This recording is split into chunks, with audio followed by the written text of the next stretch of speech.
কবরে নিয়ে যাওয়ার মানুষগুলা একটাও দুশমন ছিল না, সবগুলা আপন মানুষটাই নিয়ে যাচ্ছে কবরে। আমি চিৎকার দিয়ে আওয়াজ দিয়ে বললাম, ভাই তোরা তো জানিস আমি কবরে থাকতে পারি না, তোরা তো জানিস আমি অন্ধকারে শুইতে পারি না, তারপরও আমার জন্য কবরটা খুঁড়ে দিলি। খাটের নিচে যখন চোখ দিয়ে তাকালাম, ইমানদার ভাই মনের কান দিয়ে শুনুন, খাটের নিচ দিয়ে যখন চোখ দিয়ে তাকালাম, মনে মনে ভাবলাম হয়তো শত্রুরাই কবরের দিকে নিয়ে যাচ্ছে।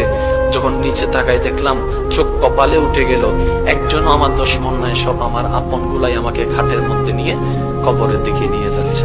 কে আপন, কে আপন? প্রশ্ন করতে থাকুন নিজেকে, কে আপন, কে আপন? উত্তর আপনি পাবেন না, উত্তর আপনি পাবেন না। এবার কবরের মধ্যে চলে গেল। গভীর মনোযোগ। প্রস্তুত আছেন তো? প্রস্তুত আছেন তো?